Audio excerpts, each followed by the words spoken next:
Olá, que a graça e a paz de nosso Deus Todo-Poderoso e de seu Filho unigênito seja com todos. E sois muito bem-vindos a mais um estudo da Palavra de Deus. Hoje nós estudaremos sobre os anjos maus.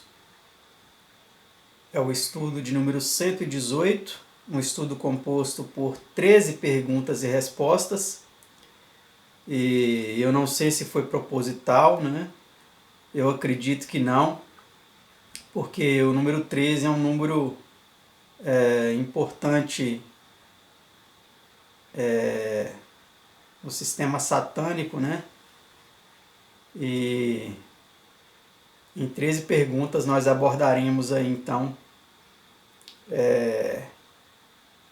alguns detalhes que a Bíblia nos passa, que a Bíblia nos informa a respeito do ministério dos anjos maus. Vamos ver como eles atuam aí e para ficarmos atentos com relação a este aspecto. Então eu convido você para que eleve a Deus uma prece juntamente comigo. Vamos orar?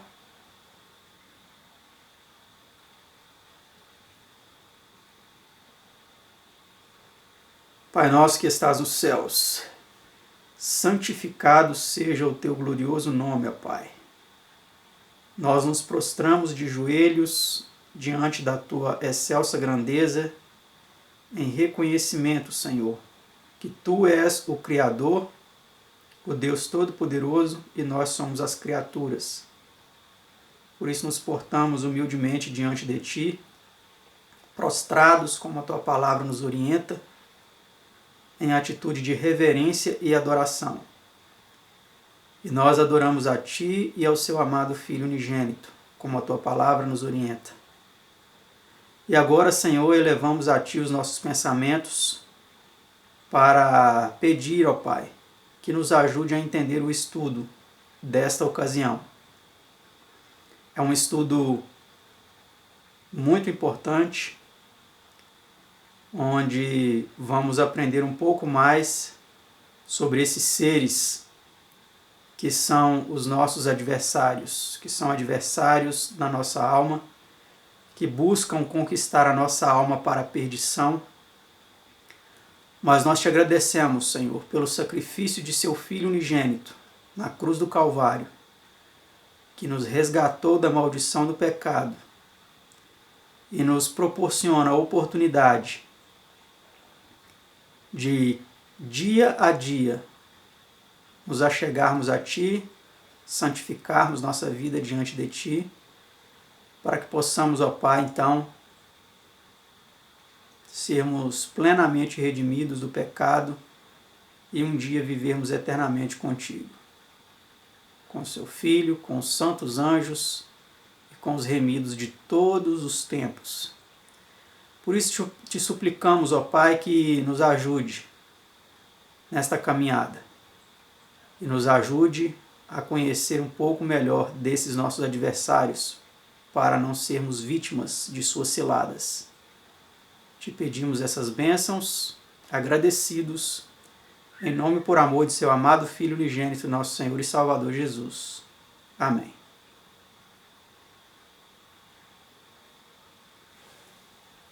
A obra sinistra dos anjos maus.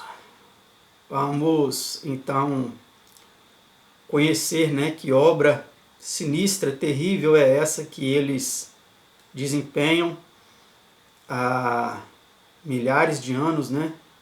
Por volta aí de 6.000 anos já eles estão atuando nesta sua obra sinistra. E a pergunta de número 1, ela diz: contra quem lutamos nós? Vamos ver contra quem nós estamos lutando. Porque não temos que lutar contra a carne e o sangue, mas sim contra os principados, contra as potestades, contra os príncipes das trevas deste século, contra as hostes espirituais da maldade nos lugares celestiais. Efésios 6, versículo 12. A nota aí vem nos explicando: os efeitos da história concorrem com as declarações da revelação para impor-nos a desagradável convicção de que o gênero humano está sujeito à influência maléfica de um demonismo organizado que tudo atinge, tanto no curso das nações como no fenômeno do destino pessoal. A presença da perícia e capacidade demoníacas é muitas vezes notória, frequentemente dominante, sempre má. Então está aí a referência, né? E é um fato isso. Precisamos estar certos de que isso é um fato. Mesmo embora muitos não acreditem, essa é a nossa luta. Quando o apóstolo Paulo ele fala que a nossa luta não é contra a carne e o sangue, ele está querendo dizer que a nossa guerra não é uma guerra contra pessoas, não é uma guerra contra seres humanos, mas é uma guerra contra as hostes espirituais da maldade. Mas em certo aspecto, a nossa luta é sim contra a carne e o sangue. Em primeiro momento, contra a nossa própria carne, as nossas próprias vontades não santificadas, os desejos lascivos da nossa carne, os desejos pecaminosos, a concupiscência dos olhos, né, a concupiscência da carne e a soberba da vida, contra as quais o apóstolo João, em uma de suas epístolas, vem nos orientando a que nós devemos lutar contra estes desejos, né? Então, nós temos essa luta pessoal contra a carne, contra a vontade da nossa carne, mas em um cenário mais amplo, o que o apóstolo Paulo está querendo dizer aqui em Efésios 6, verso 12, é que a nossa luta é uma luta bem superior, bem maior contra simplesmente a carne e o sangue.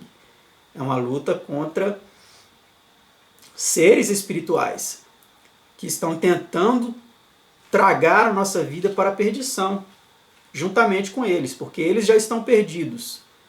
Então eles querem ganhar para o seu time, para o seu lado, muitas outras almas. Vamos para a pergunta de número 2. A que lugar foram arremessados os anjos que pecaram? Vamos ver para onde eles foram arremessados. Porque se Deus não perdoou aos anjos que pecaram, mas havendo-os lançado no inferno, em grego, Tartaros, um lugar de trevas, os entregou às cadeias da escuridão, ficando reservados para o juízo. Segundo Pedro 2, versículo 4. Então aqui, esse texto é um texto muito enigmático, né, para muitas pessoas. Os anjos que pecaram em um primeiro momento, eles pecaram contra Deus no céu, porque eles ouviram o que Lúcifer, né, ele propôs com relação aí em sua rebelião contra Deus. Lá em Apocalipse vem nos dizer que ele arrastou 1/3 das estrelas do céu, ou seja, 1/3 dos anjos. Então esses anjos que pecaram contra Deus, eles foram arremessados para a terra, né? Que antes da criação da mesma era sem forma e vazia, era escura. Havia trevas, né? Lá em Gênesis fala, havia trevas sobre a face do abismo. Então, esse Tartaros, lugar de trevas, as cadeias de escuridão, que reservou os anjos para juízo, isso é uma coisa muito real, muito verdadeira, né? Existe até um estudo que diz que lá no Triângulo das Bermudas, que segundo pesquisadores é o local mais profundo do abismo, né, do mar, existe ali uma espécie de concentração demoníaca muito grande. Tanto que coisas misteriosas acontecem naquele lugar. Muitas pessoas já desapareceram ali, navios, aviões, passando ali até na região, no território aéreo ali que cobre aquela região do Triângulo das Bermudas. né? Existem relatos muito fortes, muito impressionantes com relação a isso. Então ali é um grande abismo, né, que concentra grande quantidade de anjos maus que foram precipitados para este local. E também nós podemos entender que essas cadeias de escuridão o simples fato de que seres de luz, anjos de luz, né, eles foram então agora transformados em seres de trevas. E eu posso dar aqui um testemunho pessoal de 2 ocasiões nas quais eu presenciei essas trevas. Eu presenciei sombras e um clima muito pesado e sombras se movimentando, que são esses seres que estão presos em trevas. Eles são seres de trevas. A palavra de Deus diz que eles podem se transfigurar, não é mesmo? Em seres de luz, né? Em ministros de justiça, mas esses seres eles estão restritos aí, eles estão presos em trevas, em cadeias de escuridão, aguardando aí o seu julgamento final, né? No qual cada um receberá a sua sentença para ser determinado quanto tempo eles passarão sendo punidos pelo fogo, não é mesmo? Vamos agora para a pergunta de número 3. Como é chamado o próprio Satanás? Vamos ver como a Bíblia o identifica. O Deus deste século, lá em 2 Coríntios 4:4, vem falando que ele cegou o entendimento dos incrédulos, né? Então ele é denominado como o Deus deste século. O príncipe deste mundo, lá em São João 14, verso 30, vem o identificando dessa forma. E o príncipe das potestades do ar, Efésios 2, versículo 2. Então essas aí são as descrições de Satanás, né? O adversário maior nosso, que comanda aí a sua hoste das trevas, né? Pergunta de número 4. Quantos são esses espíritos maus ou anjos caídos? E perguntou-lhe, qual é o teu nome? E lhe respondeu dizendo, Legião é o meu nome, porque somos muitos. Marcos 5, verso 9.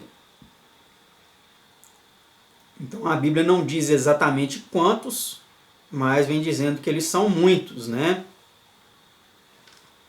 E nesse processo aí, muitos estavam também nele.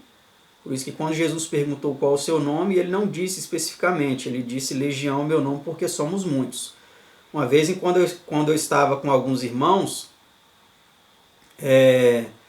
na casa de uma pessoa, fazendo então ali um exorcismo, aquele indivíduo, quando nós fomos orar, ele caiu no chão com as mãos para trás.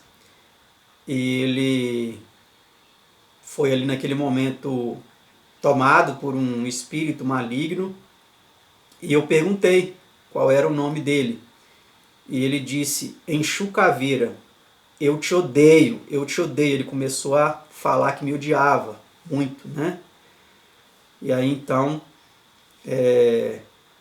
eu ordenei ali em nome do Arcanjo Miguel, que é o nome de guerra do Filho de Deus, do nosso Senhor Jesus Cristo. Falei então em nome do Arcanjo Miguel, que uma vez o expulsou do céu, eu ordeno que saia dele. Naquele momento ali, ele saiu daquele homem e eu orientei, falei com ele, você tem que procurar santificar a sua vida, buscar a consagrar a sua vida perante Deus, porque se você não fizer isso, outros espíritos mais podem tomar a sua vida. E a palavra de Deus ela realmente vem dizendo, né? Quando um espírito maligno ele sai e se o coração não é ocupado com a presença de Deus, esse espírito volta e traz outros 7 piores do que ele. Então isso é algo grave.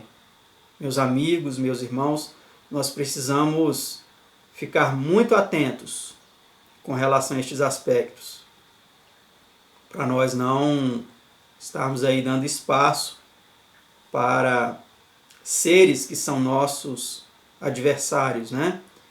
E interessante que no carnaval, a festa profana desse ano, de 2022, uma das escolas lá fez um tributo a este espírito maligno, o Exu Caveira, né?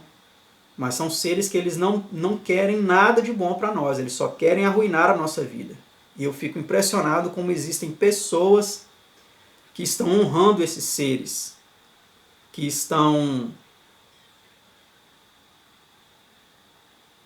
praticamente abrindo a porta do seu coração, da sua vida, para que esses seres habitem. E quando eles habitam, eles fazem uma miséria, eles fazem uma tragédia na vida das pessoas. Mas maior é Deus, Jesus Cristo e os anjos bons, os anjos de Deus, para nos protegerem e nos guardarem de todo mal. Amém? Vamos para a pergunta de número 5. Qual é a ocupação principal de Satanás e de seus anjos? E ali esteve no deserto 40 dias, tentado por Satanás. Marcos 5, versículo 9. Então aí a atividade dele é tentar, né? A ocupação principal dele é tentar, né? E ele tentou Jesus também. Sede sóbrios, vigiai, porque o diabo, vosso adversário, anda em derredor, bramando como leão, buscando a quem possa tragar. 1 Pedro 5, verso 8. Ver Apocalipse 12, 9 e 12 e 16, verso 14. Nota, com a posse não reduzida de sua inteligência e força, eles constantemente nos assaltam em cada fraqueza, por toda entrada, por todos os meios, por métodos de embuste ou não. Aqueles a quem não podem destruir não cessam de apoquentar, atormentar. Inspiram mau temperamento, suscitam paixões vis, instilam vontade pervertida, geram a malícia, a inveja, impõem os cuidados, o temor, a desconfiança, sugerem o engano, a fraude e todas as formas de crime. Sobretudo revelam-se no domínio criminal, semeiam falsidade, incitam vingança, instigam o ciúme, geram contendas, auxiliam os furtos, o roubo, os incêndios, fomentam divórcios, planejam fraudes, instigam assassínios, mantêm as tabernas, os bares, né? E editam as notas policiais. Olha isso, até as notas policiais eles editam, né? Isso vocês podem confirmar em uma entrevista dada a um ex-satanista chamado Roger Morneau, autor do livro Viagem ao Sobrenatural. É um homem do Canadá, ele já é falecido.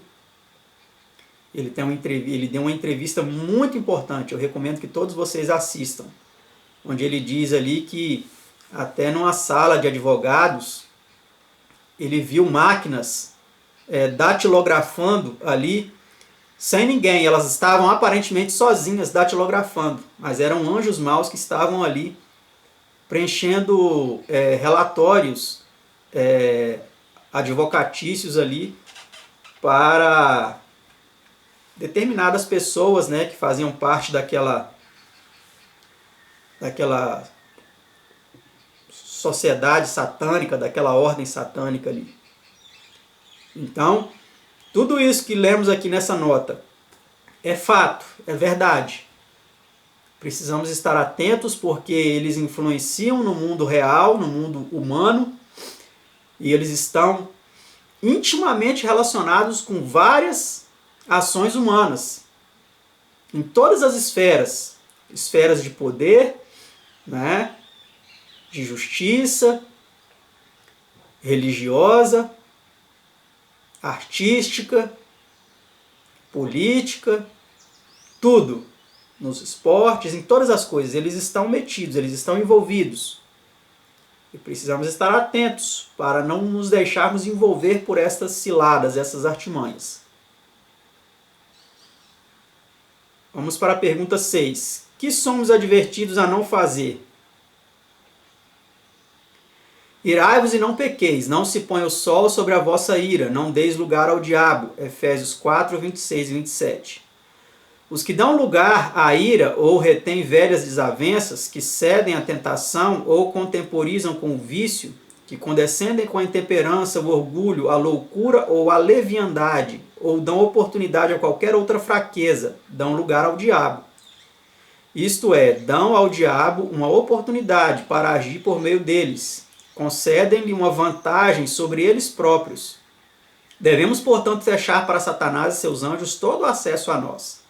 Devemos suprimir a ira, ser sóbrios e vigilantes, cortar no nascedouro todo o impulso para o pecado. Então essa é uma batalha que nós temos que nos empenhar nela, meus amados. Não podemos dar lugar a ele. Pergunta 8. De que estavam possuídas muitas pessoas no tempo de Jesus?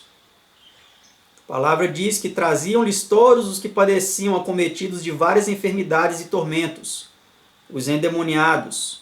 Mateus 4, 24. Como vampiros, os anjos maus apossam-se de todos a quantos podem controlar a mente e o corpo, e fazem neles morada. Somente por meio de Cristo pode ser desfeito esse cativeiro demoníaco.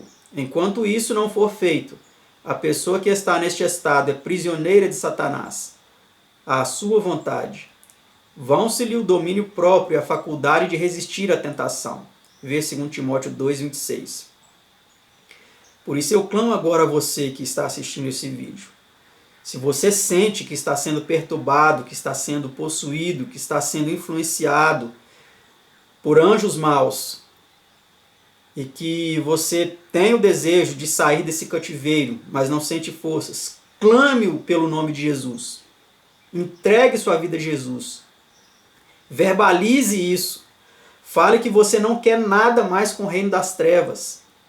Fale que Jesus morreu por você para comprar a sua alma com o sangue precioso dele. Clame pelo sangue de Jesus. Esse nome, esse sangue, ele tem poder de quebrar todo o cativeiro satânico. Se você confiar nisso, começar a estudar a palavra de Deus e crer nisso, você será liberto. E eu louvo a Deus e ao seu Filho Jesus, porque muitas almas têm sido libertas e continuarão sendo para a honra e glória de Deus e de seu Filho. Vamos para a próxima pergunta, pergunta 9. Como tratam muitos dos espíritos maus aos que estão dessa maneira possessos? E quando vinha chegando, o demônio derribou e convulsionou. São Lucas 9, 42. Os que se acham sob controle demoníaco são simples joguetes dos espíritos maus, que os dirigem a seu bel prazer. Olha, meus amados, está vendo? Então, muitas pessoas falam aí que receberam o Espírito Santo e cai no chão, começa a estribuchar, começa a tremer, começa a enrolar a língua. Meus amados, o Espírito de Deus não faz isso. Quem faz isso são os espíritos demoníacos. E eles se disfarçam de Espírito Santo para poder enganar muitas pessoas. Então tome cuidado com isso. O Espírito de Deus ele não joga ninguém no chão, ele não faz ninguém tremer, estribuchar, enrolar a língua, falar coisas estranhas. Isso são sinais de possessão demoníaca.